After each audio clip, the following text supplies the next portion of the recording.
Mapagpalang araw po sa ating lahat. Ako si Calvin Pilon and this is my devotion for today, July 30. And ang topic po natin for today is lahat ba ng laman ng Bible ay salita ng Diyos or plenary inspiration?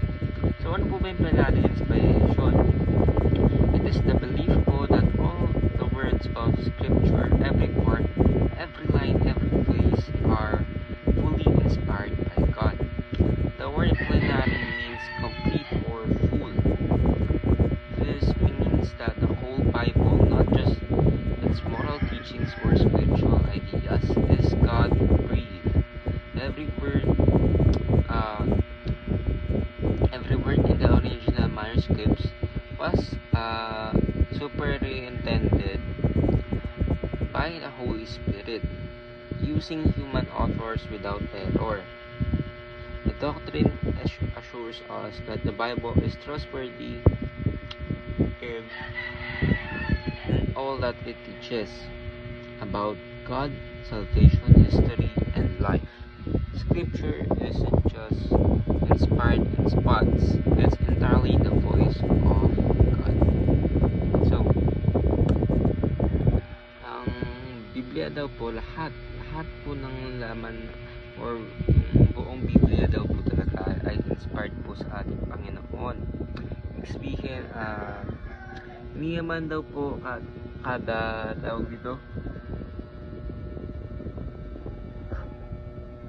kada sinasabi sa Biblia ay nanggaling sa ating Panginoon, or kunwari, may sinabi si Peter.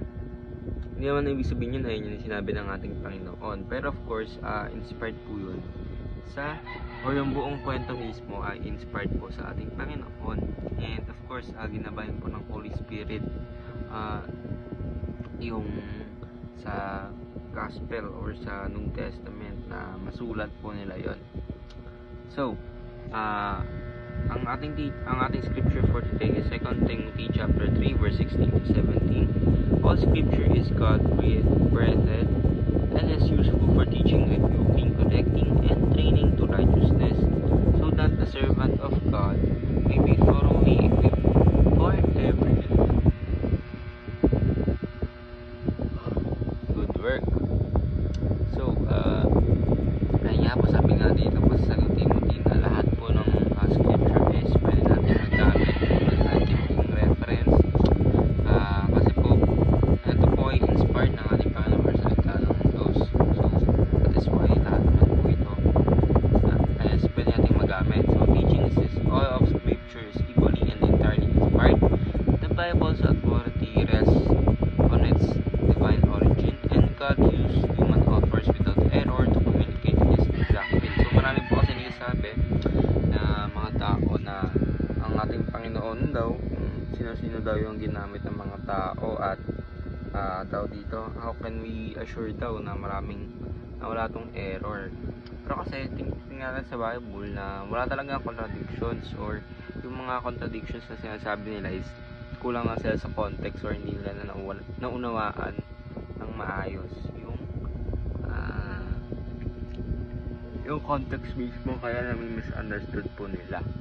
So, and of course, gumamit po ang ating Panginoon ng tao para ihayag po ang kanyang salita, di ba? Kasi, di ba, tawag dito, mas less yung maniniwala kung manggaling yan sa taas mismo, bumagsak na libro galing sa taas. Mas less yung possibility na may maniniwala po sa ating Panginoon. So, ginamit niya po yung mga tao para maihayag yung kanyang salita. So, ayun lang po, ako si Godfrey Wilson, and this is my devotion for today, July 30. Sana po ay marami kayong tunan. Ayun lang po, and God bless.